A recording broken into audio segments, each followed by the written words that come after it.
안녕하세요. 책 읽어주는 여자 홍킨이에요. 지금 읽어드리고 싶은 책은 제목이 힘과 쉼, 쥐고 놓는 연습, 배경옥 에세이, 김영사에서 나왔습니다.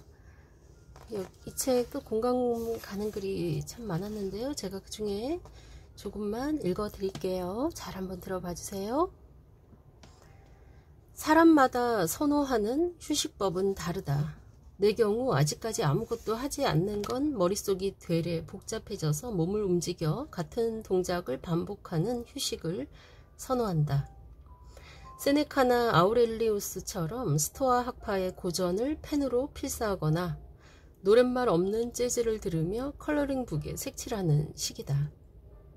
가끔 찬장에서 먼지 쌓인 그릇을 일부러 모아 한꺼번에 설거지하거나 덥수룩한 강아지 털을 깨끗하게 정리하는 동영상을 보기도 한다. 가장 자주 하는 건 계절마다 바뀌는 나무와 꽃을 보며 공원을 산책하는 것이다. 특히 마음이 지쳤을 때 산책의 환기 효과는 잘 알려져 있다. 최초의 직업 철학자라 불리는 임마누엘 칸트는 시계처럼 매일 정확히 똑같은 시간에 산책을 나섰다. 독일 하이델베르크에는 그가 걷던 루트인 철학자의 길이 있다. 영국의 생물학자 찰스 다윈도 산책광이었다. 프리드리히 니체는 모든 위대한 사유는 산책에 의해 탄생했다고 주장했다. 월든의 저자 헨리 소로는 하루에 최소 4시간 이상 산책했다. 리베카 솔릿은 걷기의 인문학에서 아리스토텔레스가 어째서 걸어다니면서 학생들을 가르쳤는지, 그들에게 왜 소요학파라는 별명이 붙었는지 설명한다. 산책은 친교에도 효과적이다. 누군가와 나란히 걸으면 무의식적으로 걷는 이와 보폭을 맞추게 된다. 이런 심리적 동조화가 협상을 수월하게 만든다는 이론도 있다. 처음 보는 남녀라도 마주 볼 때보다 나란히 앞을 보며 걸을 때 더 원활히 대화할 수 있다. 이런 이유로 과거 스티브 잡스는 자신의 아이디어를 관철하려고 자주 걷는 회의를 고집했다. BBC의 휴식 테스트에서 확실하게 쉰다는 느낌을 주는 활동 5위는 산책이었다. 음악 듣기가 4위, 혼자 있는 시간이 3위에 랭크됐다. 이 모든 것을 종합하면 최고의 근접한 휴식이란 좋아하는 음악을 들으며 혼자 동네 숲이나 공원을 산책하는 것으로 요약할 수 있다. 이 밖에도 사람들은 목욕과 잡념에 빠지기를 좋은 휴식으로 손꼽았다. 그렇다면 135개국 18,000여 명이 꼽은 휴식 1위는 무엇일까? 놀랍게도 독서였다. 어떻게 독서가 많은 사람이 꼽은 1위 휴식법이 됐을까? 저자는 잠자기 전에 독서를 했다고 말한 사람들의 39%가 실제 숙면을 취한다는 연구 결과를 소개한다.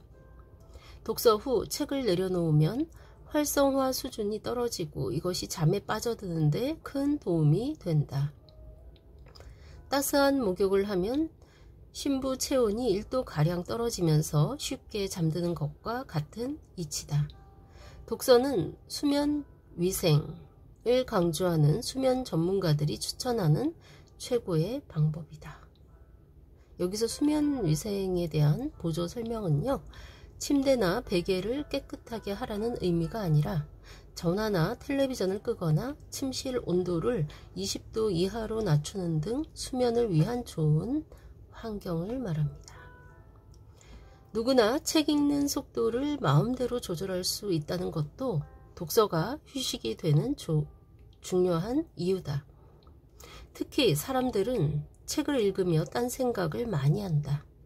특정 명사에 꽂혀서 이번 휴가를 어디로 가볼까?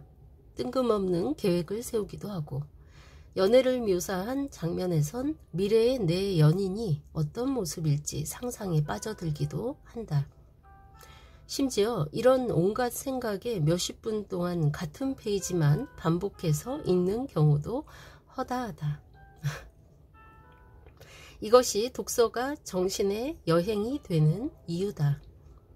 독서는 앉은 자리에서 가장 멀리 떠나는 여행이다. 언젠가 11살 조카는 문장에 손을 대도 확대나 클릭이 되지 않는 종이책이 불편하다고, 갑갑하다고 호소했다. 커튼이 쳐진 방 안에 갇혀있는 느낌이라는 것이다. 듣고 보니 이해할 만했다. 하지만 역설적으로 이것이 책 읽는 행위가 사람들에게 큰 휴식과 위로를 주는 이유다. 책에는 끝이라는 마침표가 찍혀 있다. 독서가 끝나면 우리는 책을 덮는다. 완전히, 완벽히 문이 닫힌 것이다. 종일 여러 개의 창을 한꺼번에 열어둔 채 쓰는 노트북과 책의 물성은 다르다. 인터넷 검색을 하거나 유튜브, 넷플릭스를 본 후 완결성을 느끼며 뿌듯한 마음으로 하루를 마무리하기는 쉽지 않다. 아직 보지 않은 드라마 시리즈나 끝나지 않을 정보들이 계속 쏟아지기 때문이다. 검색과 독서의 본질적인 차이가 여기에 있다. 이것이 인터넷 서핑이 결코 휴식을 가져다 주지 않는 이유다. 온종일 검색해도 내일이면 최저가. 초특가 유럽행 티켓은 언제든 등장한다. 마치 폭설과 폭우가 빗발치는 풍경 속 영원히 닫히지 않는 창문을 바라보는 느낌이다. 그에 비해 책은 닫힌 세계다. 한 권의 책은 그것으로 완결된다. 책에는 끝없이 우리의 주의력을 분산시키는 무한 스크롤이 존재하지 않는다.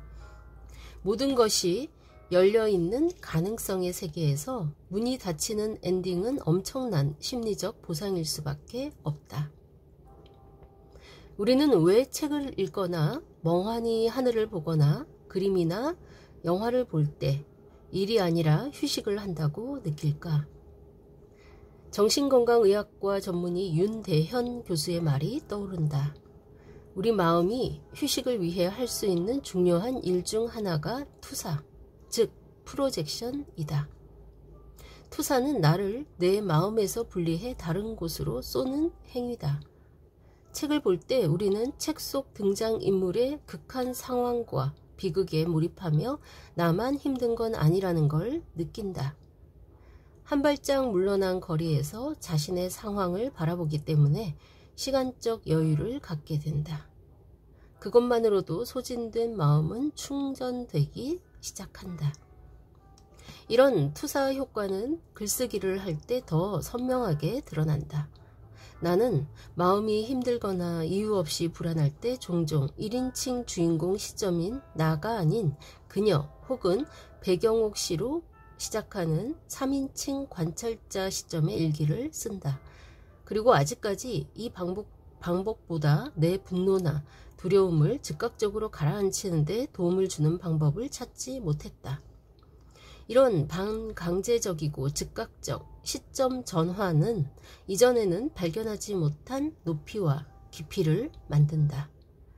울창한 숲에서 길을 잃었을 때 높은 곳에 올라가 조망할 수 있다면 비로소 나무와 나무 사이의 관계를 알아채고 길을 찾을 수 있는 것처럼 말이다. 참 좋은 글이네요. 그쵸? 다음 달로 조금만 더 읽어볼게요. 사람들은 빠르게 변하는 세상을 따라잡으려고 수면 시간부터 줄인다. 마거릿 대처나 로널드 레이건, 윈스턴 처칠 같은 인물이 하루 4-5시간만 자고도 많은 일을 했다는 건 널리 알려졌다.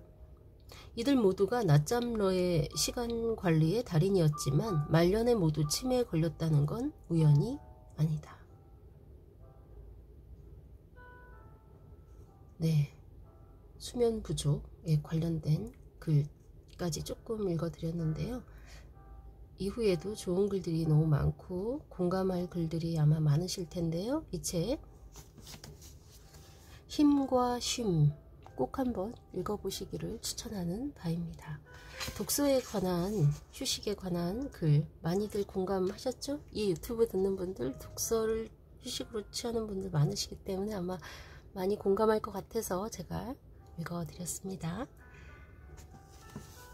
화면이 안 예쁘지만 여러분 아시죠? 귀만 쫑긋하고 듣고 또 듣고 주변에도 많이 공유해주세요. 지금까지 책 읽어주는 여자 홍퀸이었습니다. 감사합니다.